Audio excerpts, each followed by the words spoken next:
2 கொரிந்தியர் 5ஆம் அதிகாரம். பூமிக்குரிய கூடாரமாகிய நம்முடைய வீடு அழிந்து போனாலும் தேவனால் கட்டப்பட்ட கைவேலை இல்லாத நித்திய வீடு பரலோகத்திலே நமக்கு உண்டென்று அறிந்திருக்கிறோம்.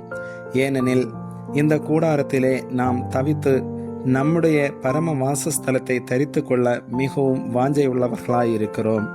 தரித்து கொண்டவர்களானால் நிர்வாணிகளாய் காணப்பட மாட்டோம்.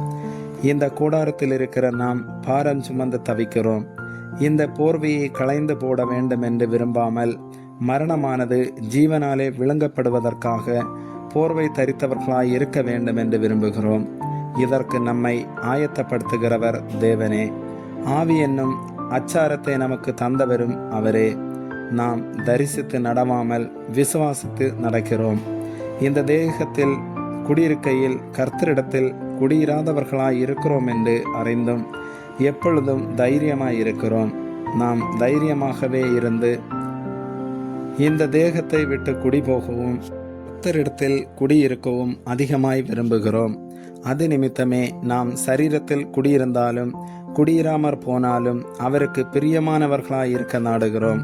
ஏனென்றால் சரீரத்தில் அவனவன் செய்த நன்மைக்காவது தீமைக்காவது தக்க பலனை அடையும்படிக்கு நாம் எல்லாரும் கிறிஸ்துவின் நியாயாசனத்திற்கு முன்பாக வெளிப்பட வேண்டும். ஆகையால் கர்த்தருக்கு பயப்படத்தக்கதென்று அறிந்து மனுஷருக்கு புத்தி சொல்லுகிறோம். தேவனுக்கு முன்பாக வெளியரங்கமாயிருக்கிறோம். உங்கள் மனசாட்சிக்கும் வெளியரங்கமாய் இருக்கிறோம் என்று நம்புகிறேன்.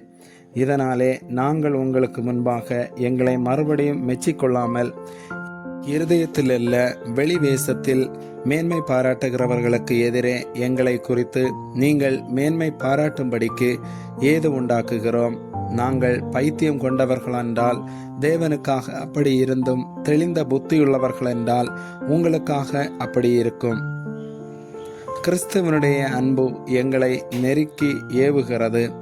ஏனென்றால் எல்லாருக்காகவும் ஒருவரே மரித்திருக்க எல்லாரும் மரித்தார்கள் என்றும் பிழைத்திருக்கிறவர்கள் இனி தங்களுக்கென்று பிழைத்திராமல் தங்களுக்காக மரித்து எழுந்தவருக்கென்று பிழைத்திருக்கும்படி அவர் எல்லாருக்காகவும் மரித்தார் என்றும் நிதானிக்கிறோம்.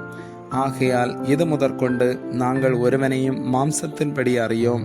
நாங்கள் கிறிஸ்துவையும் மாம்சத்தின்படி அறிந்திருந்தாலும் இனி ஒருபோதும் அவரை மாம்சத்தின்படி அறியோம்.